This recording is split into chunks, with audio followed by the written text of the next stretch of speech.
BJP अब all India level पे अकेले ही एक नेशनल पार्टी के रूप में बचा हुआ है।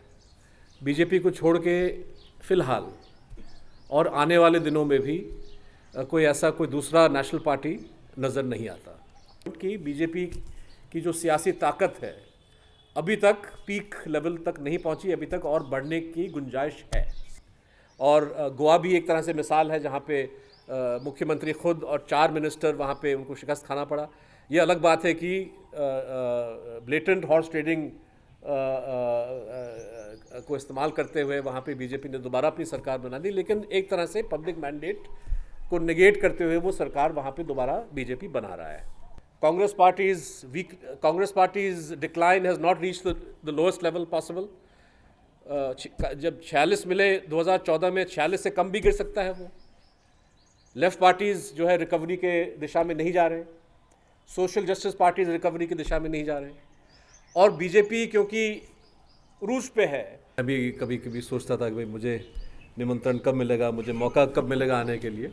तो ये अलग बात है कि जिन परिस्थितियों में हम यहाँ पे आया हूँ, आपसे बात कर रहा हूँ, वो शायद इतने हैप्पी सर्कमस्टांसेस नहीं है। लेकिन बहरहाल national implications of the election result, Sanjay ji already एक स्टेटिस्टिकल विश्लेषण आपके सामने पेश कर चुके हैं। मैं उन्हीं की बात को आगे बढ़ाते हुए मैं एक तरह से इन नतीजों के जो पॉलिटिकल कॉन्सिक्वेंसेस हैं, इम्प्लिकेशंस हैं, न सिर्फ उत्तर प्रदेश के लिए बल्कि सारे भारत में, और जहाँ तक पॉलिटिकल पार्टीज़ के बीच में जो बैलेंस है ये आने वाले महीनों और सालों में किस दिशा में जाएगी, मैं इस पे थोड़ा सा आपके सामने अपने व्यूज़ रखना चाहूँगा। और मैं शुरू करूँगा बीजेपी से, क्योंकि बीजेपी ने इतना अच्छा परफॉर्मेंस इन चुनाव में दिया कि जैसे संजय जी ने कहा कि बीजेपी वाले खुद कल्पना नहीं कर सके, और बाकी हम सब लोग मीडिया में और जो पॉलिटिक्स को फॉलो करते हैं, सब लोग जो है बहुत सरप्राइज थे इस रिज़ल्ट से। अब जो क्योंकि एक हफ़्ता बीत चुका है, थोड़ा सा हम इसको डाइजेस्ट कर चुके हैं, एनालाइज कर चुके हैं, तो ये नतीजे बीजेपी के बारे में हमको क्या बताते हैं, ये मेरा पहला इशू होगा। उसके बाद मैं कांग्रेस पार्टी के भविष्य के बारे में कुछ अपने ख्याल आपके सामने रखूँगा, और फिर जो सोशल जस्टिस के जो पार्टीज़ हैं, ख़ास तौर पे बहुजन समाज पार्टी और समाजवादी पार्टी उत्तर प्रदेश में, इनका अभी तक क्या रोल रहा, आगे इनका क्या रोल रहेगा, और चौथा, हालांकि कुर्बान अली साहब उस पर ज़्यादा बोलने के लिए काबिल है, उनको बल्कि एक असाइन भी किया गया कि मुस्लिम कम्युनिटी के लिए आगे क्या रास्ता, पॉलिटिकल रास्ता तय होना चाहिए और लेसन्स क्या है, इस पे भी मैं कुछ चंद लफ्ज़ आपके सामने रखना चाहूँगा। Let's start with BJP, and I will make 9 observations about what this result tells us about BJP. सबसे पहले कि, और ये कुछ कड़वा सच भी है लेकिन बोलना ज़रूरी है, पहचानना ज़रूरी है। पहला मेरा ऑब्जर्वेशन ये है कि बीजेपी अब ऑल इंडिया लेवल पे अकेले ही एक नेशनल पार्टी के रूप में बचा हुआ है। बीजेपी को छोड़ के फ़िलहाल और आने वाले दिनों में भी कोई दूसरा नेशनल पार्टी नज़र नहीं आता। कांग्रेस पार्टी जो एक ज़माने में सोल नेशनल पार्टी का टाइटल डिज़र्व करता था, जिसका प्रेजेंस देश के हर कोने में था, जिसकी हुकूमतें अलग अलग सूबों में थीं, अब ना के बराबर इसका प्रेजेंस हो गया है। पंजाब तो बहरहाल जीत गए, लेकिन उत्तराखंड में सरकार उनकी चली गई। आने वाले इस साल में के जो इंतखाबात हैं, नहीं अगले साल कर्नाटक और इसी साल कर्नाटक, इस साल गुजरात, हिमाचल। हिमाचल इस साल मुझे लगता है कि उत्तराखंड के रास्ते पे ही जाएगा, और अगले साल कर्नाटका में जिस तरह से उस सरकार की परफॉर्मेंस है, मुझे नहीं लगता कि कांग्रेस वहाँ पे अपना गढ़ बचा पाएगा। तो बीजेपी और इसके मुकाबले आप देखिए कि बीजेपी, और ये एक पिछले 10-1 महीनों से ट्रेंड नज़र आ रहा है, 2 साल से ट्रेंड नज़र आ रहा है कि अब उनकी हुकूमत नॉर्थ ईस्ट के 3 सूबों में बन चुकी है। असम, अरुणाचल भले ही तोड़फोड़ के ज़रिए उन्होंने वहाँ पे सरकार बनाई, लेकिन ट्रेंड अगर वहाँ पे दोबारा चुनाव किए जाते हैं, ये कहना कि बीजेपी वहाँ पे हार जाएगी, ये बहुत मुश्किल होगा। असम में इनकी भारी जीत हुई, मणिपुर में हालांकि वहाँ पे भी थोड़ा जो है हॉर्स ट्रेडिंग के बेसिस पे वहाँ पे सरकार बनाई गई, लेकिन आप वोट प्रतिशत अगर आप देखें तो जिस तरह से 2% से 36 के आसपास बीजेपी सबसे बड़े पार्टी के रूप में उभर के आई है, ये बहुत सरप्राइजिंग बात है। और एक तरह से ये हमको बताता है कि नॉर्थ ईस्ट में जहाँ बीजेपी मतलब जहाँ नॉर्थ ईस्ट के लोग परहेज करते थे बीजेपी से, उनका वहाँ 3 सूबों में इस तरह से आना। दक्षिण भारत में आपने देखा होगा कि कर्नाटक में तो वैसे ही इनका है प्रेजेंस। पिछले इंतखाबात में केरल में बीजेपी, हालांकि सीट्स ज़्यादा वहाँ पे सफलता नहीं मिली उनको, लेकिन वोट शेयर उनका बड़ा है। और मेरा अंदाज़ा, मेरा एक तरह से गेस है कि आने वाले दिनों में कांग्रेस की जगह बीजेपी की अच्छी पोजीशन है कि कांग्रेस की जगह केरल में ले सकता है। तमिलनाडु में वहाँ पे क्योंकि जयललिता के इंतकाल के बाद, और करुणानिधि जी वैसे भी बुज़ुर्ग हैं, उनका पार्टी डीएमके जो है वो उनके पुत्र स्टालिन संभाल रहे हैं, लेकिन वहाँ पे जो एक मोनोपोली सिस्टम था 2 पार्टीज़ के बीच में, वो कहीं ना कहीं कमज़ोर होता हुआ नज़र आ रहा है। तमिलनाडु के सियासत में भी एक चेंज का एक सीज़न आ रहा है और बीजेपी डेफिनेटली उसका फ़ायदा उठाने की कोशिश करेगा। और शहरों में मोदी वेव को लेके वहाँ पे उसके वो एक आधार, एक ज़रिया बन सकता है वहाँ पे तमिलनाडु में भी अपना पैर जमाने का। हिंदुस्तान के दूसरे कोनों में तो वैसे ही बीजेपी हमेशा था, इसलिए मेरा पहला पॉइंट कि नेशनल पार्टी बीजेपी ही रहा, कांग्रेस पार्टी नेशनल पार्टी नहीं है। लेफ़्ट जो शायद अभी भी इलेक्शन कमीशन के उसमें left parties national party status enjoy करते हैं, लेकिन इनका कोई ख़ास प्रेजेंस नहीं है इलेक्टोरली। दूसरा पॉइंट मेरा कि बीजेपी का जो पॉलिटिकल पावर है ये अभी तक पीक लेवल तक नहीं पहुंचा है। हमको लगा कि 2014 में ये पीक कर गया है कि इतना बढ़िया परफॉर्मेंस देने के बाद उत्तर प्रदेश में 80 में से आपने 72 सीट ले लिए, गुजरात में, मध्य प्रदेश में, राजस्थान में आपने 100% सीट्स ले लिए। ऐसे लगा कि ये परफॉर्मेंस, और बल्कि ये शानदार परफॉर्मेंस एक तरह से लोगों के लिए तसल्ली हो गई कि भाई चलो अगले इंतखाबात में ये रिपीट नहीं कर पाएंगे। उत्तर प्रदेश का जो नतीजा ये हमको बताता है कि जिन सूबों में बीजेपी ने 100% या बहुत भारी भरकम परफॉर्मेंस दिया 2014 में, दोबारा उसको रिपीट करने के काबिल हैं और नए प्रांतों में, नए सूबों में अपना स्कोर बढ़ाने के भी पोजीशन में हो सकते हैं। क्योंकि आप देखिए उड़ीसा जैसे सूबे में जहां कांग्रेस मेन राइवल था बीजू जनता दल का, वहाँ पे धीरे धीरे जो है कांग्रेस की पोजीशन कमज़ोर होती जा रही है, वहाँ पे एज एन ऑपोजिशन बीजेपी आ रहा है। महाराष्ट्र में जहाँ बीजेपी जूनियर पार्टनर था, वहाँ पे अब सीनियर पार्टनर हो गया है।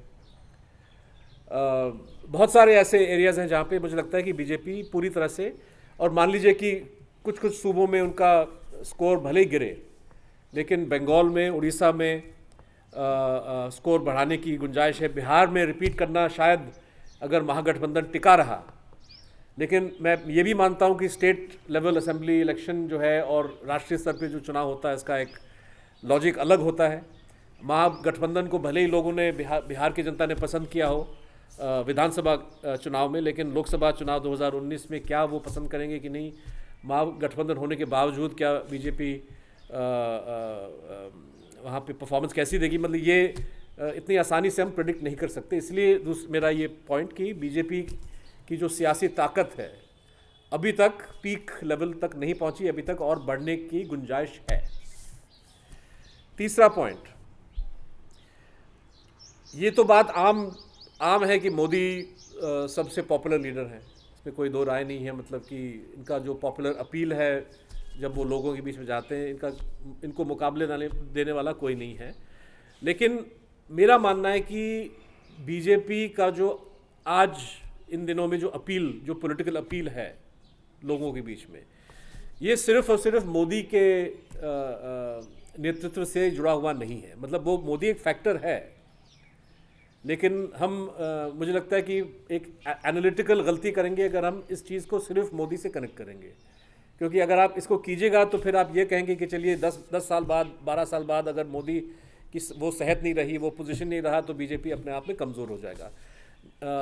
मेरा मानना है कि ये एक गलतफहमी है। बीजेपी की अपील मोदी पे डिपेंडेंट है, लेकिन इसके अलावा जो पिछले 2-3 साल में या पिछले 5 साल में जो एक एंटी करप्शन का इमेज अपने मतलब बीजेपी एक बना चुका है, भले ही ये इमेज सही हो या गलत, इस पर हम नहीं जा रहे हैं।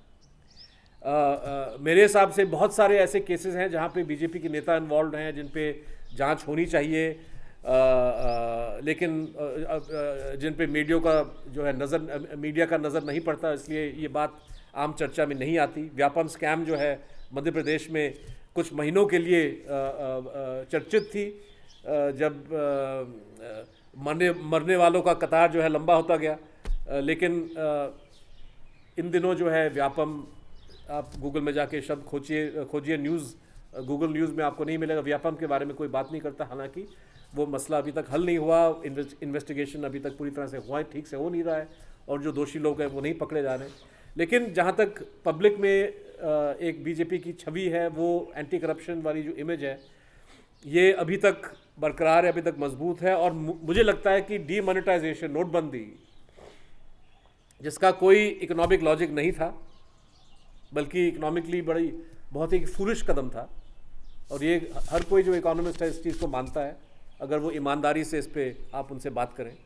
लेकिन इसका सियासी फ़ायदा जो है कहीं ना कहीं बीजेपी को पहुंचा है, क्योंकि लोगों ने कहा कि चलिए ये एक हमको इनकन्वीनियंस हुआ है, बेरोज़गारी बढ़ी है, दुकानें बंद हुई हैं, लेकिन अमीरों को भी संकट पहुंचा। ये अलग बात है कि जहाँ तक मैं समझ सकता हूँ किसी भी अमीर को संकट नहीं पहुंचा। जिनके पास काला धन था बहुत आसानी से उन्होंने इसको कन्वर्ट कर दिया।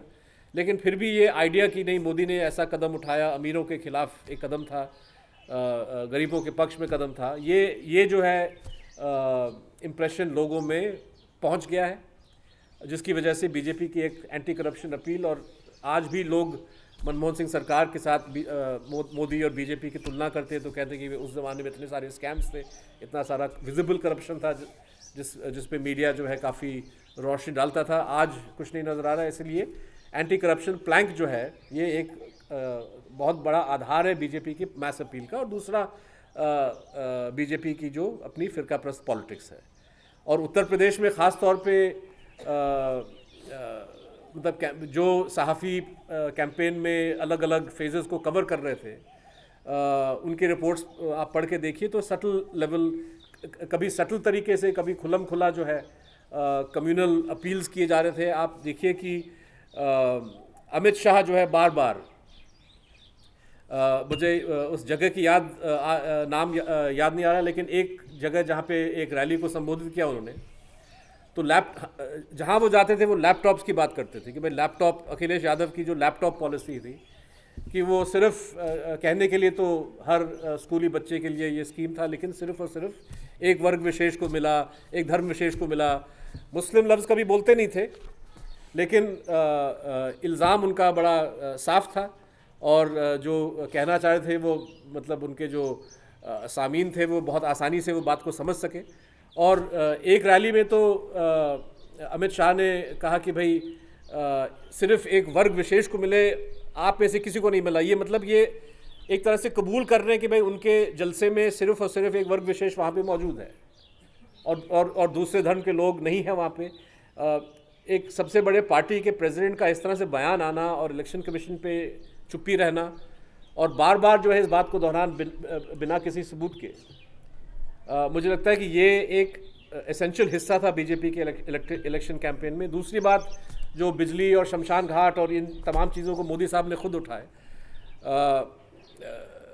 बिजली जैसे ये चुनाव के एक दिन पहले पीयूष गोयल का प्रेस कॉन्फ्रेंस, जहाँ पे वो कह रहे हैं कि मुरादाबाद में जो है वो बिजली सिर्फ मुसलमानों को मिल रहा है, हिंदुओं को नहीं मिल रहा है।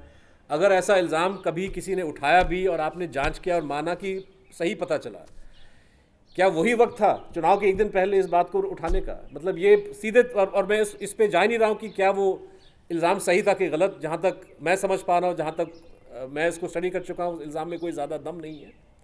लेकिन जिस तरह से उसको एक पोलिटिसाइज किया गया, जिस तरह से कम्युनल एक कलरिंग देने की कोशिश गई पीयूष गोयल साहब से, मोदी साहब के बयान से खुद, हालांकि बहुत चालाकी से वो भी जोड़ दिया कि भाई अगर ईद को मिलता है तो होली में भी मिलनी चाहिए, लेकिन कोई भी जो है सुनने वाला बहुत आसानी से वो उस बात को समझ सकता था कि मोदी साहब कहना क्या चाह रहे हैं। और ये मैसेज जो है कहीं ना कहीं इफेक्टिव रहा बीजेपी के लिए। और मुझे लगता है कि ये भी एक ज़रिया है, एक आधार है। हमको भूलना नहीं चाहिए कि ये बीजेपी के पॉपुलैरिटी का एक हिस्सा है, उसके पॉलिटिक्स का एक हिस्सा है। चौथा पॉइंट मेरा, that BJP is strongest when it is opposing a non performing government. मतलब कि जब बीजेपी एक नॉन परफॉर्मिंग गवर्नमेंट के खिलाफ जो है चुनाव लड़ रहा है, और संजय जी ठीक कहते हैं कि भाई पब्लिकली जो है वो कोई ऐसा स्ट्रॉन्ग, मतलब सर्वेक्षण के मुताबिक कोई ऐसा स्ट्रॉन्ग नेगेटिव फीलिंग या पॉजिटिव फीलिंग नहीं था, लेकिन आंकड़ों के मुताबिक अगर हम देखें तो किसी भी हालत में समाजवादी सरकार को एक परफॉर्मिंग गवर्नमेंट हम उसको नहीं मान सकते। और उसके साथ अगर आप लॉ एंड ऑर्डर भी जोड़ दीजिए तो ये कहना कि भाई इस सरकार को दोबारा जो है लोगों को चुनना चाहिए था, ये भी जो है बात गले से नीचे उतरती नहीं है। इसके साथ साथ समाजवादी पार्टी के अंदर जो डिवीज़न हुआ, भले ही अखिलेश यादव ने उसको इस्तेमाल किया एक तरह से सरकार की छवि इम्प्रूव करने के लिए, कि जो फादर अंकल वगैरह जिनकी वजह से एक तरह से समाजवादी पार्टी बदनाम था, उनको दूर करने की कोशिश की गई। लेकिन मुझे नहीं लगता कि आम जनता में उस तरह से सरकार अपनी इमेज को बचा पाई। वो सरकार कमज़ोर थी, उसकी परफॉर्मेंस ना के बराबर थी। और ऐसे सिचुएशन में बीजेपी जब एग्रेसिवली अपना इलेक्शन कैंपेन माउंट करता है तो सफलता उसको मिलती है। इसका एक और मिसाल है उत्तराखंड, इसका एक और मिसाल है असम, जहाँ पे गोगोई सरकार जो है आखिर में एक नॉन परफॉर्मिंग गवर्नमेंट बन गई। लेकिन जहाँ बीजेपी एक ऐसे सरकार के खिलाफ चुनाव लड़ रही है जिसका एक इमेज ठीक है, जिसने थोड़ा सा काम किया हो, जैसे कि लोग मानते हैं कि नीतीश कुमार की सरकार ने की, वहाँ पे जो है बीजेपी इतना सक्सेसफुल नहीं है। और मुझे लगता है कि तमिलनाडु में जितनी भी खराबियाँ थी जयललिता की सरकार में, लेकिन जहाँ तक ह्यूमन डेवलपमेंट परफॉर्मेंस वगैरह उसकी उस डेटा बेसिस पे अगर आप जाएँ तो वहाँ पे भी बीजेपी, हालांकि अगर वो पूरी तरह से इस चुनाव में लड़े, वहाँ पे भी उस सरकार को हराना इतना आसान नहीं होगा। लेकिन जहाँ पे परफॉर्मिंग गवर्नमेंट्स हैं, नॉन परफॉर्मिंग गवर्नमेंट्स हैं, वहाँ पे बीजेपी काफ़ी आसानी से जीत लेती है। वो मेरा चौथा पॉइंट है। पांचवा पॉइंट की जहाँ गवर्नमेंट्स परफॉर्मिंग हैं, बिहार का मिसाल मैंने दिया, एक तरह से बंगाल, एक तरह से तमिलनाडु, इतना आसान वहाँ पे बीजेपी के लिए नहीं है। छठा पॉइंट मेरा कि जहाँ जहाँ बीजेपी की अपनी सरकार या बीजेपी गठबंधन की अपनी सरकार कमज़ोर परफॉर्मेंस देती है, वहाँ पे वो इन्विंसिबल नहीं है। और पंजाब आपके सामने एक जीता जाता मिसाल है, जहाँ पे शिरोमणी अकाली दल और बीजेपी सरकार इतनी अनपॉपुलर हो गई, और तमाम जो है इतना वहाँ पे करप्शन के एलिगेशंस, नेपोटिज्म के एलिगेशंस, ड्रग्स के एलिगेशंस, वहाँ पे किसानों की जो हालत है, इन तमाम चीज़ों की वजह से बीजेपी वहाँ पे अपनी सरकार, अलायंस सरकार नहीं बचा पाई। और गोवा भी एक तरह से मिसाल है, जहाँ पे मुख्यमंत्री खुद और 4 मिनिस्टर वहाँ पे उनको शिकस्त खाना पड़ा। ये अलग बात है कि ब्लेटेंट हॉर्स ट्रेडिंग को इस्तेमाल करते हुए वहाँ पे बीजेपी ने दोबारा अपनी सरकार बना दी, लेकिन एक तरह से पब्लिक मैंडेट को नेगेट करते हुए वो सरकार वहाँ पे दोबारा बीजेपी बना रहा है। 7वां पॉइंट कि बीजेपी, तमाम पार्टियों में बीजेपी सबसे एक्सपीरियंस्ड और सबसे स्किल्ड पार्टी है किस तरह से नियमों को बेंड करके आप अपना कैंपेन आगे चलाएं, किस तरह से आप नई टेक्नोलॉजीज़ को यूज़ करें। आज किसी वेबसाइट में बहुत बढ़िया एक मैं आप सबको रेकमेंड करूँगा, newslaundry.com में एक लेख छपा है।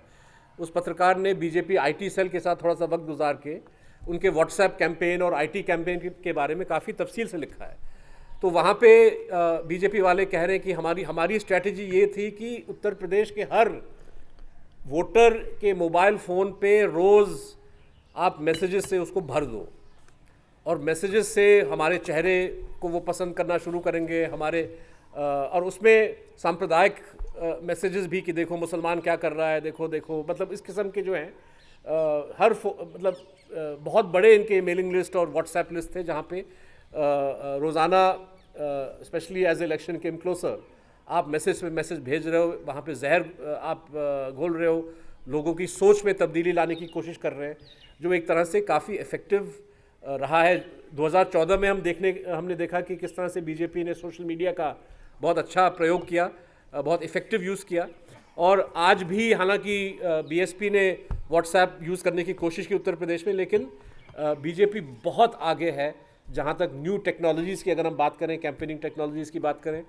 और दूसरा कि किस तरह से आप इलेक्शन रूल्स के साथ और तमाम जो इंस्टीट्यूशनल रूल्स हैं उनके साथ खिलवाड़ आप कर सकते हैं। ओपिनियन पोल, एग्जिट पोल पे इलेक्शन कमीशन की पाबंदी लगी कि चुनाव के दौरान आप एग्जिट पोल और ओपिनियन पोल नहीं छाप सकते। बावजूद उसके दैनिक जागरण ने पहले चरण के बाद एक एग्जिट पोल छापा जिसमें दो बातें कही गई। सबसे पहले कि बीजेपी तेज़ी से आगे दौड़ रहा है, और दूसरा कि बीजेपी का मुकाबला सपा नहीं बीएसपी कर रहा है। पहला पॉइंट जो है कि बीजेपी आगे दौड़ रहा है, इससे जो फ्लोटिंग वोटर्स हैं, जो आमतौर पे इनकी कोई ऐसी फिक्स्ड बहुत हार्ड एंड फास्ट उनका कोई लॉयल्टी नहीं है, लेकिन वो विनिंग साइड, मतलब जो पक्ष जीत रहा है उस पक्ष के साथ रहना चाहते हैं। जब ये मैसेज गया और इसको जो है व्हाट्सएप के ज़रिए इसको सर्कुलेट किया गया, तो एक तरह से फ्लोटिंग वोटर उससे प्रभावित हुआ। और दूसरा कि ये कहे कि बीएसपी जो है वो मेन राइवल है, सपा नहीं, गठबंधन नहीं, उससे जो है बहुत सारे जो मतदाता हैं जो बीजेपी के खिलाफ बीजेपी को हराना चाह रहे थे, उनको लगा कि नहीं गठबंधन नहीं, हमको अपना वोट जो है बीएसपी को देना ज़्यादा ठीक रहेगा। और एग्जिट पोल ने, अब ये कहना मुश्किल होगा कि कितनी सहायता मिली बीजेपी को, लेकिन ये एक फैक्टर था, अवश्य था, क्योंकि पहले फेज़ में अगर आप देखें कि बीजेपी का वोट शेयर काफ़ी गिरा कंपेयर टू 2014। दूसरे तमाम 6 फेजेज़ में इतना जो है, हालांकि हर फेज़ में थोड़ा थोड़ा गिरा है, लेकिन उतना नहीं गिरा जितना फर्स्ट फेज़ में गिरा। इसकी वजह सिर्फ और सिर्फ एग्जिट पोल है ये मैं नहीं कह रहा हूँ, लेकिन ये एक फैक्टर था। और इलेक्शन कमीशन जो है, पुलिस कोई इस पर जांच करने के लिए तैयार नहीं है। और जिस तरह से मतलब 2014 में भी हमने देखा कि इंडियन इलेक्शन, ये जो इलेक्शन कोड ऑफ कॉन्डक्ट में एक लूप होल है। हालांकि कोड ऑफ कॉन्डक्ट 50s में बना, लेकिन वहाँ पे इश्तिहार जो है, कैंपेनिंग पीरियड जब ख़त्म होता है उसके 24 घंटे बाद आप, और ये इलेक्शन लॉ में लिखा है कि आप इलेक्ट्रॉनिकली जो है कहीं पे अपना कैंपेनिंग नहीं कर सकते, क्योंकि उस लॉ में, उस रूल में प्रिंट मीडियम नहीं लिखा हुआ है। 2014 में बेशुमार जो है बीजेपी ने इश्तिहारों में, पोलिंग डे पे अपने अखबारों में अपने इश्तिहार छापे, जिससे पहले किसी भी पार्टी नहीं करता था। तो बीजेपी मतलब जितना भी स्पेस मिले उससे भी ज़्यादा जो है उसको एक्सप्लॉइट करने के लिए पार्टी सबसे कैपेबल है, सबसे आगे है, और ये भी एक बहुत बड़ा फैक्टर है। और ये मेरा जो मैं आपके सामने रख रहा हूँ बीजेपी के बारे में, ये मेरा 7वां पॉइंट था। 8वां पॉइंट मेरा बीजेपी के बारे में कि पिछले 3 साल में जिस तरह से बीजेपी मुसलसल देश के अलग अलग इंस्टीट्यूशंस पे हमला करता रहा है, उनको या तो कमज़ोर करने की कोशिश में या उनको कैप्चर करने की कोशिश में, उनका इरादा ये है कि चलिए लोकसभा में बीजेपी की एक भारी अक्सरियत है, अलग अलग सूबों में अच्छी खासी मेजॉरिटी है, तो काउंटरवेलिंग पावर कहाँ से आएगा? मतलब कि बीजेपी की ताकत को बैलेंस करने वाले ऐसे कौन से इंस्टीट्यूशंस हैं? तो जाहिर है कि कोर्ट्स एक इंस्टीट्यूशन ऐसा है जो एक चेक्स एंड बैलेंस के तौर पे फंक्शन करता है। बहुत सारे CAG हैं, ऑटोनमस इंस्टीट्यूशंस हैं अलग अलग किस्म के, जो एक तरह से ऑटोनमस होने चाहिए। हमारी university system on paper is meant to be autonomous. और जब तक जो है तो बीजेपी की अभी कोशिश ये है कि भाई किस तरह से आप कोर्ट्स को इमैस्कुलेट करें, वहाँ पे आप पूरी तरह से कोशिश करेंगे कोर्ट से कोई ऐसे फैसले आपके खिलाफ ना आए जो आपके नीतियों को खारिज कर दे। और इसके कई मिसाल हम देख चुके हैं पिछले 2-3 साल में। लेकिन जो जुडिशल कमीशन बनाने की कोशिश की गई, जिसमें जजेस की अपॉइंटमेंट सिस्टम में फेरबदल लाने की वो इरादा था बीजेपी का, वो उस तरह से सक्सेसफुल नहीं रहे। लेकिन जिस तरह से जुडिशल अपॉइंटमेंट्स को डिले कर रहे हैं, जिस तरह से हम देख रहे हैं कि जिन जजेस ने पिछले 2-3 साल या 5 साल में बीजेपी के खिलाफ कहीं ना कहीं कोई फैसला किया, जैसे गुजरात हाई कोर्ट के एक जज है जिन्होंने इशरत जहां केस में अमित शाह के खिलाफ SIT ऑर्डर किया था। वो इशरत जहां केस में उन्होंने SIT इस्टेब्लिश किया, जिससे बीजेपी बहुत नाखुश था। कोलिजियम जो है वहाँ पे प्रपोजल रखा गया कि भाई इस जज को एक हाई कोर्ट के चीफ जस्टिस के रूप में इनको प्रमोट किया जाए, लेकिन वो फाइल जो है आगे नहीं बढ़ रहा है। ऐसे और भी मिसाल है जस्टिस जोसेफ उत्तराखंड में, जिन्होंने डिसमिसल ऑफ कांग्रेस गवर्नमेंट के खिलाफ फैसला सुनाया। इनको भी अब इनकी प्रमोशन भी जो है आगे रुक रहा है। तो जुडिशरी पे किस तरह से दबाव डाल सकते हैं? यूनिवर्सिटी सिस्टम पे सीधे तौर पे यूनिवर्सिटीज़ को निशाना बनाया जा रहा है, क्योंकि वहाँ पे जहाँ पे आज़ाद सोच है, जहाँ पे बहस है, चर्चा होती है, बीजेपी नहीं चाहता कि वो ऑपोजिशन जो है कहीं ना कहीं बीजेपी की पॉलिसीज़, मतलब यूनिवर्सिटीज़ एक सेंटर बन जाए। तो इंस्टीट्यूशंस पे अटैक, कल्चरल जो पर्सनालिटीज़ हैं, कल्चरल वर्कर्स जो हैं, कल्चरल जो हमारी इंस्टीट्यूशंस हैं, उस पर जो है हमला अभी तक जो 3 साल में हम देख चुके हैं, ये हमला आगे भी जारी रहेगा। 9th पॉइंट मेरा बीजेपी, और आखिरी पॉइंट ये है मेरा बीजेपी के बारे में कि ये चुनाव हमको बहुत स्पष्ट रूप से दिखाता है कि कम्युनलिज्म, फिरका जो सांप्रदायिक जो सोच है, सांप्रदायिक जो नीतियां हैं, और इसका एक सॉफ्ट और हार्ड एक्सप्रेशन दोनों जो है बीजेपी आगे लेके इसको चला रहा है। मौका मतलब कि सॉफ्ट कम्युनलिज्म का जो एजेंडा है वो हमेशा रहता है। मौके होने पे जो है मौके आने पे या ज़रूरत पड़ने पे उसको तेज़ कर देते हैं। ऑलरेडी जो है इस यूपी चुनाव के रिज़ल्ट के बाद देवबंद के बारे में बयान आप सुन चुके हो, योगी आदित्यनाथ का बयान आप सुन चुके हैं। मतलब एक और पे PM जो है बीजेपी हेडक्वार्टर्स में बोलते हैं कि ये चुनाव का नतीजा है तमाम मतदाताओं का है, न सिर्फ वो जिन्होंने हमारे लिए वोट किया। दूसरी ओर पे योगी आदित्यनाथ जो एक अहम किरदार चुनाव में कैंपेन में उन्होंने निभाया, वो कहने की ये जीत जो है ये हिंदुत्व की जीत है। तो बीजेपी में ये जो ट्रेंड है इस चीज़ का, मतलब ये पूरी तरह से वहाँ पे प्रेजेंट है। और जैसे जैसे ज़रूरत पड़े, और मुझे लगता है कि 2019 के चुनाव से पहले भी इसके मिसाल हमारे सामने आएंगे, अगर पार्टी को लगे कि भाई जितना काम ज़मीन पे हमको करना चाहिए था, जो एक आधार बनेगा अगले चुनाव जीतने का, अगर वो काम नहीं हुआ है, तो ऐसे सिचुएशन में कम्युनलिज्म का एक हार्ड फेस भी आपके सामने आ सकता है। बीजेपी को छोड़ के अब हम कांग्रेस की ओर नज़र रखें। मुझे लगता है कि कांग्रेस, मैं स्पष्ट शब्दों में कह रहा हूँ कि कांग्रेस मुझे नहीं लगता कि अपने आप को बचा सकती है। कांग्रेस में वाहिद एक स्टेट जहाँ पे कांग्रेस चुनाव जीत के आई वो पंजाब, लेकिन पंजाब में इसलिए जीती क्योंकि वहाँ पे प्रांतीय स्तर पे उनका एक अपना मजबूत नेता था, कैप्टन अमरिंदर सिंह, जिसको राष्ट्रीय स्तर के नेता राहुल गांधी पसंद नहीं करते, और जिनका चयन एक तरह से जो घोषित करना जो as a chief ministerial candidate campaign के बीच में हुआ, जबकि कैंपेन की शुरुआत में होनी चाहिए थी। क्या कांग्रेस पंजाब के नतीजे से इस कंक्लूजन पे आ सकती है कि वे आने वाले दिनों में स्ट्रॉन्ग रीजनल लीडर्स होने चाहिए? Without strong regional leaders Congress का कोई भविष्य नहीं है। मुझे नहीं लगता कि कांग्रेस अभी तक इस चीज़ को कबूल करने के लिए तैयार है।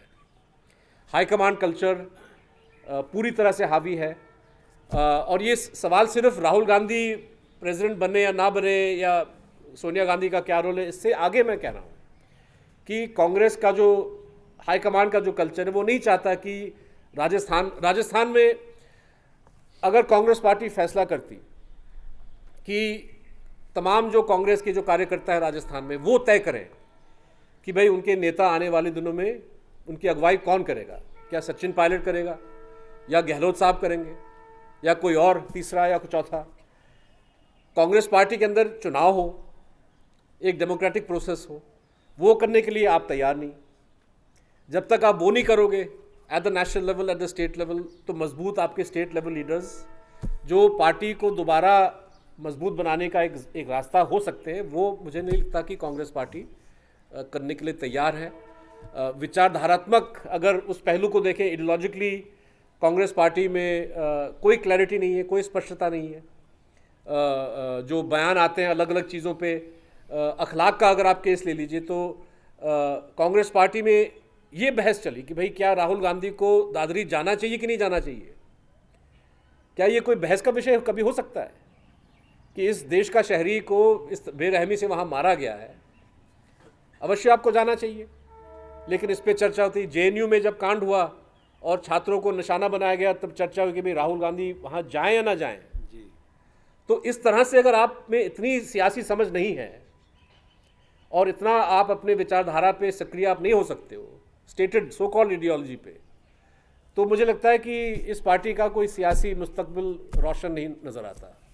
और जब तक कांग्रेस अपने आप को इंटरनली डेमोक्रेटाइज नहीं करता, ये पार्टी और उत्तर प्रदेश में अलायंस, इस पर भी बहस हो सकती है कि भाई अलायंस क्या एक सही रास्ता था कि नहीं था। लेकिन कांग्रेस पार्टी जिस तरह से बिहार में अपना बेस खो चुका है, उत्तर प्रदेश में भी ये गठबंधन हमको बताता है कि कांग्रेस, और संजय जी कह चुके कि जहां समाजवादी का स्कोर 29 था, कांग्रेस का 21, तो ये अपने आप में बताता है कि कांग्रेस का भविष्य उत्तर प्रदेश जैसे सूबे में लगभग ना के बराबर है। कांग्रेस को छोड़िए, अब हम सोशल जस्टिस पार्टी की बात करें। और मेरा मानना है कि कितनी अफसोस की बात है कि उत्तर प्रदेश में अगर कोई बीजेपी को पसंद नहीं करता, और आज भी हालांकि 3/4 सीट बीजेपी ले चुका है, लेकिन और मैं फर्स्ट पास्ट द पोस्ट पे बहस नहीं करना चाह रहा, मतलब वो हमारा सिस्टम है तो चलिए वो सीट्स ले चुके हैं वो। लेकिन उत्तर प्रदेश की जनता की एक अक्सरियत ने बीजेपी, मतलब कि 52% के आसपास, मतलब ये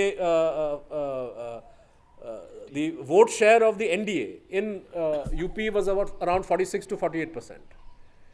52% जो है वो NDA को पसंद, सिर्फ 42 बीजेपी का, अलायंस का, हाँ, तो मतलब कि 58% जो है उत्तर प्रदेश के वोटर्स ने कॉन्शियसली किसी न किसी पार्टी को वोट दिया जो बीजेपी के खिलाफ थे, जो एनडीए के खिलाफ थे। लेकिन अफसोस की बात है कि विकल्प उनके सामने एक ऐसा जो सोशल जस्टिस की बात करते हैं लेकिन पूरी तरह से परिवारवाद से घिरे हुए, समाजवादी पार्टी तमाम जो अभी इनको उनके एमपीज़ हैं, कोई बेटा है, कोई बेटी है, कोई भतीजा है, कोई मामा है, कोई चाचा, ये कोई पार्टी चलाने का तरीका है क्या? और आप अपने आप को समाजवादी बोलते हैं। जब बीजेपी समाजवादी को, परिवारवाद के इशू को लेकर निशाना बनाता, तो कोई भी सेकुलर आदमी समाजवादी के पक्ष में कैसे बोल सकता है? हकीकत है कि भाई ये पार्टी सोशलिज्म के नाम पे एक वन फैमिली पार्टी हो चुका है, वो फैमिली भी टूट रहा है। और बीएसपी भी जो अपनी नीति है, मतलब अगर आप, मतलब वायर में हमने एक लेख छापा था कि चलिए समाजवादी सरकार कोई ख़ास सरकार नहीं थी, लेकिन पिछले 5 साल में एज ऑपोजिशन पार्टी बीएसपी की क्या भूमिका रही, बीएसपी जो है किस कदर सफल रहा असेंबली में उन इश्यूज़ को रेज करने पे जो आम जनता के साथ, आम जनता के मसाइल से जुड़े हुए थे। As an opposition party BSP भी जो एकदम इनफेक्टिव रहा, क्योंकि वो भी एक लीडर के नेतृत्व के, मतलब एक लीडर के इर्द गिर्द जो है सारा स्ट्रक्चर, पॉलिसी, सब कुछ बंधा हुआ है। तो मुकाबला जो है, अगर हम सोशल जस्टिस एक ज़रिया हो सकता है जिससे हम सांप्रदायिकता के खिलाफ और जो प्रो मार्केट जो पॉलिसीज़ है उसके खिलाफ एक, मतलब पॉलिटिक्स का एक आधार बन सकता है। लेकिन सोशल जस्टिस महज एक स्लोगन रह जाए और उसके नाम पे आप परिवारवाद चलाएं, इससे मुझे नहीं लगता कि कोई विकल्प सामने आने वाला है। और उत्तर प्रदेश में और अलग अलग सूबों में भी जहाँ जहाँ इस किस्म की पार्टीज़ हैं, और मेरा मानना है कि बिहार में भी जो है आने वाले दिनों में आरजेडी जैसे पार्टी जो एक तरह से परिवारवाद से पूरा उसका मतलब एक परिवार जो पूरी तरह से उसमें डोमिनेंट है, इस पार्टी का भी कमज़ोर, मतलब इसके आसार मुझे कोई ख़ास मतलब मजबूत होने के आसार नज़र नहीं आते, कमज़ोरी होंगे। तो कहीं ना कहीं सोशल जस्टिस पार्टीज़ को भी सोचना चाहिए कि भाई हमारी विचारधारा क्या है, हमारी हमारी पॉलिसीज़ क्या हैं, हमारे अंदर डेमोक्रेसी नहीं है, अगर डेमोक्रेसी नहीं होगी तो हम मजबूत अपने आप को कैसे बना पाएंगे। बीजेपी में भी कोई ख़ास डेमोक्रेसी नहीं है, लेकिन उनकी इडियोलॉजिकल जो एक फाउंडिंग आरएसएस की वजह से वो एक मजबूत पार्टी के रूप में जनता के सामने पेश आती है, लेकिन ये सोशल जस्टिस पार्टीज नहीं कर पाते। तो मुझे लगता है कि अगर हम राष्ट्रीय स्तर पे इस इलेक्शंस के इम्प्लिकेशंस कहें तो it looks pretty bleak. As I said, BJP is the national party, single national party. Its power has not peaked yet. Congress party's weak. Congress party's decline has not reached the lowest level possible.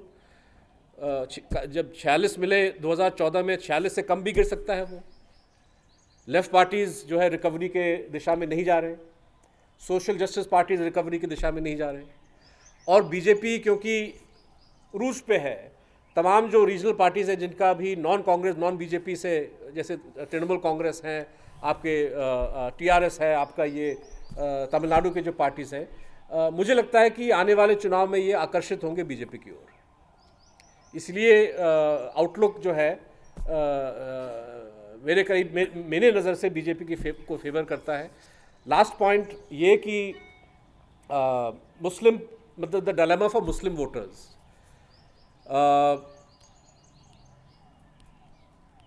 अफसोस की बात है कि जिस सरकार ने मुजफ्फरनगर दंगों को रोकने के लिए कुछ किया नहीं, जो विस्थापित लोग थे उनके बचाव के लिए कुछ खास नहीं किया, उत्तर प्रदेश में छुटपुट बहुत सारे बलवे हुए पिछले 2-3 साल में, उस पर जो है रोक नहीं लगा पाई। बिहार जैसे स्टेट में, अब मैं उत्तर प्रदेश हट के बिहार जा रहा हूँ, बिहार जैसे स्टेट में, जैसे सरन में छोटा सा बलवा वहाँ पे हुआ, मतलब कि सेक्युलर पार्टी का वहाँ पे हुकूमत, इसके बावजूद कम्युनल फोर्सेस आगे बढ़ रहे हैं, उनका फाउंडेशन बढ़ रहा है। तो ये समझना कि सेक्युलरवाद महज एक स्लोगन के तौर पे सांप्रदायिकता को रोक सकता है, ये गलतफहमी होगी। विकल्प क्या है, ये हम तो सिर्फ पत्रकार हैं, विकल्प क्या होना चाहिए ये आप लोग तय करेंगे, लेकिन और जो जनता है वो तय करेगी। लेकिन मुस्लिम वोटर को जिस तरह से इस्तेमाल किया जाता है, कांग्रेस पार्टी इस्तेमाल करती है, समाजवादी करती है, बहुजन समाज पार्टी करता है, जब वो हुकूमत में होते हैं तो कुछ जो बुनियादी मसाइल हैं मुसलमानों के, उनके बारे में कुछ कोई काम आगे नहीं बढ़ता।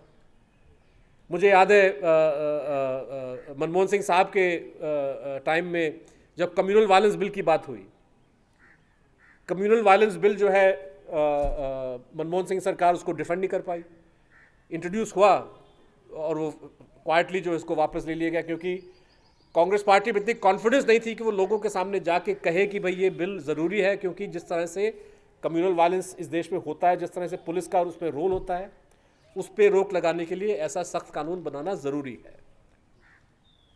आखिरी बात, जब मनमोहन सिंह, और इस पॉइंट को बीजेपी बार अक्सर दोहराते हैं, मनमोहन सिंह साहब का एक बयान आया, अंग्रेजी में कहते हैं minorities should have first claim over resources, और इसका एक लॉजिक है वैसे, जैसे अगर कोई कहे कि Dalits of India should have first claim over resources, किसी की मजाल की उसकी मुखालफत करे। और सच्चर कमेटी की रिपोर्ट आने के बाद जब ये साफ पता चलता है कि मुस्लिम माइनॉरिटी की इकोनॉमिक पोजीशन लगभग वैसे ही है, तो ये कहना कि भाई ऐसे में रिसोर्सेज का क्लेम यहाँ पे भी, मतलब किसी भी सोसाइटी में जो सबसे दबा कुचला तबका है, सरकार का फर्ज बनता है कि आप उनको उठाएं पहले।